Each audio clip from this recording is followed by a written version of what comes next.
Bem, já estava morrendo de saudade de vocês. Vamos agora falar de Da Vinci, o pintor. Vou pedir aquelas mesmas coisinhas de sempre, deem like, se inscrevam, comentem. Vão ter alguns endereços aí embaixo, certo? Um deles para vocês pedirem o certificado. Agradeço aqueles que pediram, já foram enviados, certo? E vamos seguir agora para a nossa jornada de Da Vinci, o pintor. Da Vinci, né? Esse ser maravilhoso, um gênio da Renascença, onde, né, muito dele ainda falta ser explicado, na verdade. Ele tinha a pintura como a grande arte. Eu coloquei algumas poucas frases pinceladas nesse momento nosso agora, e uma delas é essa: o pintor tem o universo da sua mente e nas suas mãos. Eu quis mostrar aqui, só que a gente está saindo da Idade Média, onde não existia artista, existia artesão. E agora existe o artista, onde o mundo, né, tá na cabecinha dele, certo? Então essa frase é muito forte para o momento que Da Vinci estava vivendo. Outro ponto muito interessante de Da Vinci era a sua curiosidade. Ele era um curioso incansável, né, e um estudioso. Então ele estudava os seres humanos, ele estudava os animais, ele estudava, claro, ele tinha um fascínio pelos animais voadores e pela flora também, botânica. Ele saía dissecando para poder conhecer e aí fazer a sua obra. Muitos de vocês, através de palestras e de aulas, já ouviram dizer: vão beber da fonte, vão beber da fonte. Bem, isso não é frase minha, né, de forma alguma, certo? Isso é uma frase da Vinci. Aquele que pode ir à nascente de um rio não vai a um jarro d'água, certo? Então é o que eu fico dizendo o tempo inteiro, que todos nós temos que beber da fonte. Então os desenhos da Vinci são belíssimos. Tem até um documentário muito interessante da BBC, que vai estar no link aqui embaixo, e que vocês precisam ver, certo? Mais desenhos, porque mais estudos, para ele fazer, sim, uma arte muito próxima do real. É o renascimento, renasce o homem greco-romano. Então eu estou procurando a mimese, eu estou procurando, né, chegar muito perto do que é o real. E é muito interessante esse ponto do estudo de Da Vinci. Ele tem muitos, dizem que ele tem mais de 5.000 desenhos aí para a gente poder ainda explorar. Vamos para uma das primeiras obras dele, né? A Adoração dos Reis Magos. É uma obra muito interessante, porque é uma obra inacabada, então a gente fica começando a imaginar como é que seria essa obra pronta. Ela foi encomendada pelos monges angustianos da igreja de São Donato, em Florença. E foi uma das primeiras obras pagas, né, que ele fez dinheiro. É uma obra realmente que a gente não sabe como é que ela seria pronta, certo? Outra, né, eu não vou aqui, outra frase dele: a arte nunca é concluída, apenas é abandonada.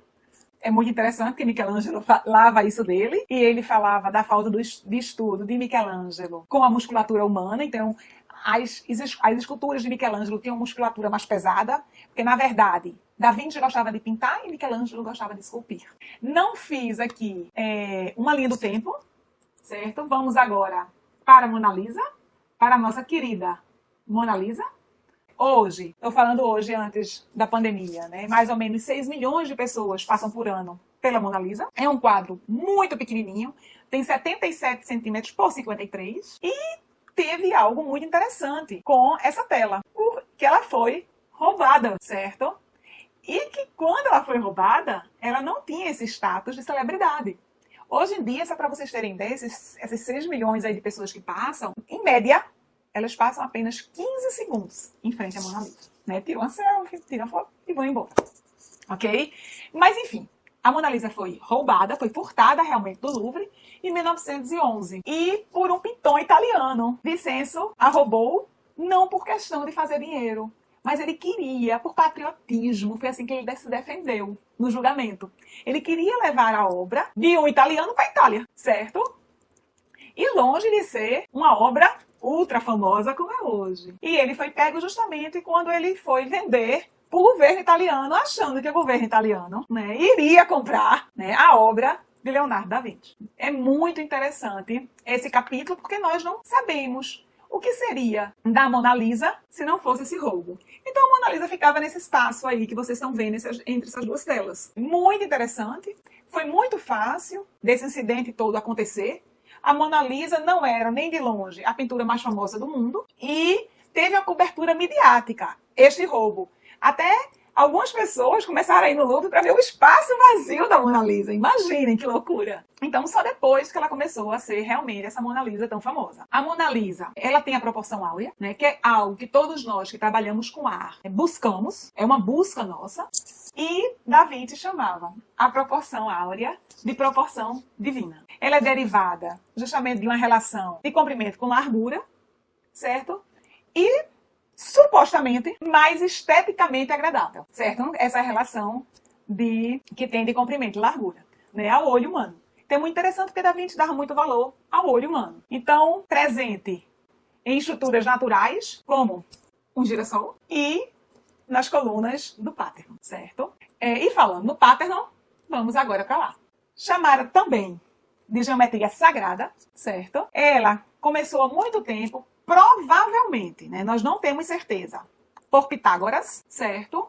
E é muito interessante porque Pitágoras via o número 4 em tudo. Então eram 4 luas, 4 estações do ano, 4 elementos, fogo, ar, terra e água, 4 idades do homem, infância, juventude, maturidade e velhice, 4 pontos cardeais, 4 reinos, homem, animal, vegetal e mineral, e vários 4 por aí, certo? E pela geometria comum, normal, essa que a gente aprende, o 4 é representado por um quadrado. Porém, nada na natureza é quadrada, e muito menos simétrico como um quadrado. Então veja que loucura. Tudo é curvo, tudo é sinuoso, tudo é orgânico. E durante anos, Pitágoras procurou essas curvas dentro do quadrado. Foi uma busca incessante. E ele achou, gente. E numa tarde maravilhosa de outono, isso é história minha, eu estou inventando para chamar a atenção, não tem outono, nem tarde nenhuma, certo? Ele descobriu a espiral gerada por um quadrado. Ambas são conhecidas hoje pelos nomes retângulo áureo e espiral áurea. Então, sem dúvida nenhuma, devemos a Pitágoras. E devemos a Da Vinci, ao Renascimento e lá na Grécia e Roma resgatar tudo isso.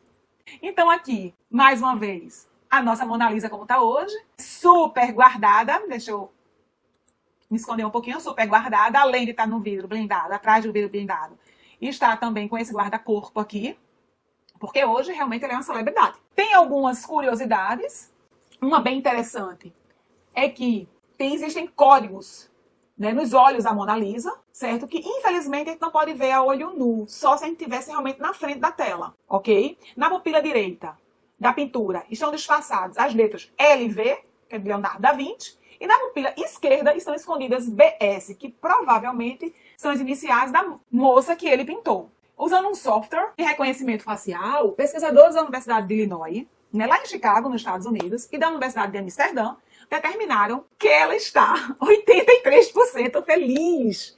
Esse sorriso enigmático é de felicidade. Isso é incrível pra gente. Outra teoria sugere que a Mona Lisa estava sendo, né, intertida aí por palhaços e músicos enquanto Leonardo pintava. Bem, isso são só histórias, mas a questão do software é muito interessante, é algo que a gente consegue provar. Existe também esse cavalo, que é chamado de cavalo de Leonardo, certo? Que Leonardo passou 3 anos, nunca terminou, e esse cavalo foi destruído, certo? Antes que pudesse ser concluído, ok? Então, mas é muito interessante a gente ver os estudos, os rascunhos, os croquis, para esse cavalo ser construído. Então, esse cavalo, infelizmente, nós não podemos falar muito dele. Vamos agora para uma obra incrível que vocês adoram, acho que todos nós, que é A Última Ceia. Então, A Última Ceia, ela foi pintada através de um experimento de Leo. Pintava-se muito, né, em afresco, que eu tô com o reboco molhado, coloco a tinta e vai secar tudo junto, e ele aí pintou com o reboco seco. Então, mais ou menos 10 anos depois, essa pintura já tinha que ser restaurada. Infelizmente, muitas vezes não tão bem. Ela foi pintada no refeitório do convento de Santa Maria. E é uma obra belíssima, belíssima, dá uma sensação de movimento humano, fica muito evidente nos gestos de cada apóstolo, bem como na notória habilidade em rever os movimentos da alma, né, das emoções, né, através dos movimentos dos corpos. Para aí tem uma história interessante. Leonardo passou 1 ano sem pintar essa obra. E aí achavam que ele tinha abandonado, né, A Última Ceia. E aí foram fazer fofoca Ludwig. Olha, Da Vinci abandonou a última ceia. E aí ele foi conversar com Da Vinci. Aí Da Vinci disse, de forma alguma, eu não abandonei a última ceia. Simplesmente eu tô andando no meio da rua tentando achar um rosto que pareça um de Judas. E eu ainda não consegui achar. Você tem algum delator seu que eu possa usar como figurante para eu pintar Judas? Então, enfim, imagine uma pessoa passar um ano procurando um rosto. Então, ele não tinha pressa, ele estava atrás da perfeição. Isso é uma marca muito forte de Leonardo. Muitos croquis foram feitos, aqui estão alguns, muitos foram feitos, certo, para essa obra. É uma obra realmente belíssima. E como eu falei anteriormente, não só nas feições, mas nas emoções. Então, cada apóstolo está muito claro o que ele estava fazendo ali, né? Tem rostos belíssimos, né? Gestos muito sutis, enfim. É uma obra realmente que nós merecemos estudá-la separadamente. Aqui nós vamos para o Código de Da Vinci, para quem leu, acho que a maioria de vocês leram ou assistiram o filme, né? Então, Dan Brown diz que existe uma figura, tem uma letra V aí, uma letra M, M de Madalena e V aí que simboliza o cálice sagrado. É muito interessante essa teoria aí de Dan Brown, bem, mas a gente não sabe. Mas seria também, eu acho que mais interessante do que ter um M ou um V, achar como Léo era tocador de lira, que isso aqui era uma partitura, gente. Que, na verdade, a última ceia esconde uma partitura musical formada pelos pães, né, e mãos dos apóstolos. Muito interessante. Eu ficaria com essa opção. E tem outras ainda, tá? Vamos agora ver a questão do ponto de fuga. Deixa eu só tirar daqui. Vamos agora ver a questão da triangulação, certo? A gente vê bem interessante aí a triangulação, a gente vê a proporção áurea aí muito clara. É o ponto de fuga que a gente vê aqui muito nitidamente, para onde nosso olho deve olhar para Jesus. E imaginem que existe até a teoria que ao se juntarem para a última refeição de Jesus Cristo, os apóstolos digeriram mais do que pão, vinho e, claro, a traição de Judas, né? Eles encarnaram também os 12 signos do zodíaco, num banquete astrológico que Léo marinou em sua obra A Última Ceia. Vai lá saber a verdade, né, gente? Mudando agora de tela, vamos para uma das primeiras telas de Da Vinci, que é o batismo de Cristo. Nessa época, ele era discípulo lá de Verrocchio, né, aprendiz de Verrocchio, e, na verdade, o dono do ateliê, que era Verrocchio, pintava o principal, que era Jesus. E os ajudantes pintavam o restante da tela, os aprendizes. E é bem interessante porque Leonardo da Vinci vai pintar exatamente só esse anjinho que a cena está mostrando. E que aí a gente vai ver ele destacado aqui ao lado. E a gente vê que esse anjinho, né, é muito mais angelical. Que ele tem uma cor diferente. Porque ele está começando, essa tela, ela não é uma tela pintada a óleo, ela é uma tela pintada têmpera. Têmpera é um processo. Por exemplo, que o amarelo é o tiro da gema do ovo, é muito frágil, muito, muito frágil. E Leonardo, ele já estava pintando a óleo. Ele já ouviu falar da pintura, ele tinha ouvido falar da pintura a óleo e foi pintar a óleo. Então a gente vê que esse anjinho ele é mais amarelo, né, e muito mais delicado. E reza a lenda, certo?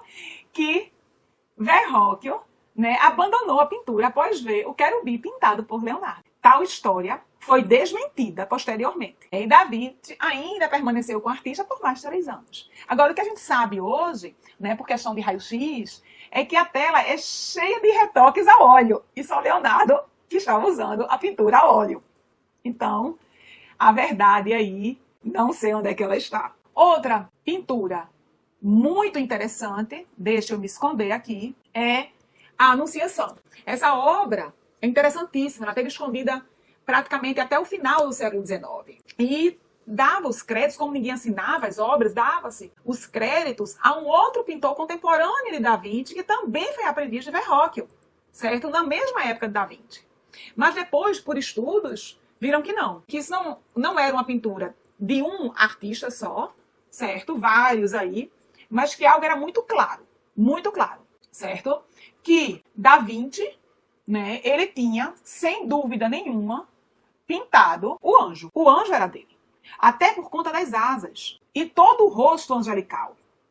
Da Vinci fazia aquele trabalho de estudo, né, principalmente nos pássaros, que ele era louco por voos. Então ele pinta, né, você vê, as asas estão perfeitas, estão realmente as asas de um pássaro. Então só alguém que dissecava, que estudava a fundo conseguiria fazer algo assim. Então só Da Vinci, nessa época. E vejam que o rosto é muito angelical, é muito parecido com aquele anjinho do batismo. Então, deram, né, a Da Vinci, certo, a autoria do anjo, deu o tapete, porque ele também era um grande conhecedor de botânica, e do final aqui, que tem as montanhas e tem o mar. Então é muito interessante como Da Vinci sempre deixava a marca dele. Fui eu que fiz. Não pode outra pessoa fazer. Fui eu que fiz. Outra pintura muito interessante é o retrato de Ginevra, que foi uma das primeiras pinturas que Leonardo fez toda a óleo. Ok? Então existe alguma imperfeição aqui ou ali, porque ele está no experimento. Ele lê os experimentos dele. Ainda assim, né, mesmo com esses experimentos todos, a obra é super cuidadosa. Tem alguns pontos que a gente precisa falar aí. Primeiro, que as mulheres nessa época, elas eram pintadas no interior das casas e que a gente via o exterior através das janelas. Ele aí pintou Ginevra fora, completamente fora. Um transgressor, a gente já sabe. O rosto de Ginevra apontam para o naturalismo. Incrível. Pode ver que ela está muito tranquila, ela não está fazendo pose. E que Leonardo, né, iria transformar isso na pintura renascentista, sem a menor dúvida. Ginevra é modelada, né, com véus de sombra de esfumato. Pode ver que a gente não sabe onde é que começa e não termina nada. Tá? O esfumato aí foi usado à exaustão, graduando o aprofundamento. Não só por linhas, nem por transições bruscas de cor e luz. Não, jamais. Jamais ele faria isso. O rosto de Ginevra reenquadrado por folhas de um arbusto, que se chama zimbro, que se refere à castidade, a maior virtude de uma mulher no Renascimento, certo? E também um trocadilho com seu nome. O italiano de zimbro quer dizer ginepro, imaginem. Outra característica do retrato é que revela o jovem Leonardo como um inovador. Ele colocou em um ambiente aberto, como eu já tinha falado, e mais do que isso, ele deixou as impressões digitais na pintura, como estão nessas duas figuras acima, menores. Né? Tá esse círculozinho amarelo e depois esse círculozinho amarelo ampliado, que ele fez com uma mistura de cores para criar as bordas suaves e delicadas. E ele foi lá e deixou a impressãozinha digital dele. Incrível. É o nosso Leonardo da Vinci. A próxima obra é a Virgem das Rochas, que na verdade é a Virgem das Rochas ou dos Rochedos, porque são duas telas. Uma está no Museu do Louvre, em Paris, e a outra está na National Gallery, em Londres. Ok? Então a gente vê bem aqui os estudos de Da Vinci, a gente vê bem os estudos dele aqui em cima, e as duas telas. O que vai diferenciar bem para vocês é a mão do anjo. Tá? Eu botei a Virgem Maria no centro nas duas telas, vou ter São João Batista junto da Virgem Maria e vou ter o menino Jesus junto do anjo. E o menino Jesus está abençoando São João Batista. O que a gente não consegue muito entender é essa mão da Nossa Senhora nas duas telas. Uma onde o anjo está apontando, e isso a gente vai ver, né, já vimos e vamos ver ainda em várias telas de Da Vinci, né, ele aponta assim ou aponta para cima, mas as duas, o menino Jesus está abençoando. Ok? Então, são telas belíssimas que nós vamos ter aí. Aqui eu tentei focar bem em São João Batista e no Menino Jesus, só para mostrar, né, que o claro e o escuro está chegando e também está chegando o meu anjinho barroco. Certo? O anjinho gordinho, de cabelo encaracolado, aquela coisinha fofinha de apertar. Porque depois do Renascimento, eu posso ter o Renascimento tardio, chamado de Renascimento tardio, ou de maneirismo, e depois o Grande Barroco. Certo? Onde Deus volta para o centro. Novamente, a gente teve a Idade Média e tem o Barroco, Deus no centro. E entre a Idade Média e o Barroco, tem o Renascimento. Esse Barroco a gente pode chamar do Grande Barroco, certo? Que é maneirismo, Barroco e Rococó. Ok? Mas esse maneirismo também é chamado de Renascimento tardio. Ok? Vai depender aí de cada um, certo? Então é muito interessante que o nosso anjinho barroco está nascendo. Ele já está chegando, certo? Então é uma composição incrível e essa bênção do menino Jesus é algo realmente que, como eu gostaria de ser abençoada por ele. Aqui são estudos feitos por raio-x, né? São imagens de raio-x, e alguns estudiosos acreditam que a intenção inicial do artista seria a pintura da adoração dos magos, certo? Muitas outras alterações são visíveis, a exposição de raio-x ou a examinação por infravermelho, certo? Essa tela ela é como se fosse repintada várias vezes. Outra tela muito interessante, é a dama com arminho, certo? É provavelmente Cecília, que está aí no auge dos seus 17 anos, certo? Na corte milanesa. Ela era amante do Duque de Milão, o Ludovico Sforza. Existem várias hipóteses sobre a presença do animal na cena. Uma delas é que ele simboliza a castidade da garota. Embora isso pareça irônico, porque daqui a pouco ela vai dar à luz a um filho ilegítimo do Duque, tá? Outra hipótese também é um trocadilho com seu nome em grego que significa arminho. Existe ainda uma terceira teoria, certo? E que essa terceira teoria é a possibilidade, porque o nome, né, o apelido de Ludovico era Hermelino. Então existe a possibilidade que poderia também ser isso aí, ok? Então é uma pintura super pequenininha, de 54, acho que 54 ou 55 por 40, tá? Que tá hoje no museu na Cracóvia, Polônia, certo? Sim, eu acho que eu esqueci de dizer uma coisinha. Hermelino significa arminho em italiano. Perdão, eu passei por isso. Mas vamos seguir em frente. A próxima tela é a Virgem e o Menino com Santana. Estão representadas 3 figuras bíblicas. Santana, sua filha, né, a Virgem Maria e o menino Jesus. Sendo que o menino segura em suas mãos um cordeirinho. As figuras estão representadas em formas de pirâmide. E é um fundo rochoso, certo?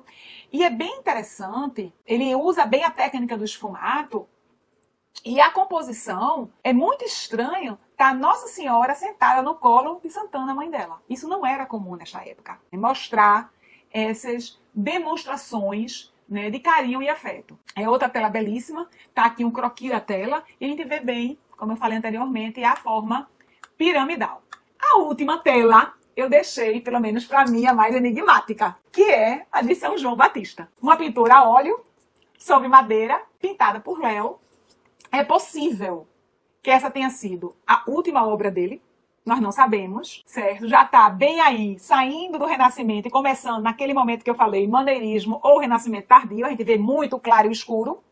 A gente vê São João todo claro e todo o resto escuro, apesar que tem uma cruz aí, certo? Alguns de vocês já nem estão vendo uma cruz, né? Tanto que eu coloquei ao lado, ela ressaltada, eu coloquei a de vermelho, certo? Nessa pintura, São João tem um dedo indicador na mão direita, apontando para o céu. Um gesto fartamente repetido nas obras de Léo, né? Talvez reforçando a importância do batismo, quem sabe, para a salvação da alma.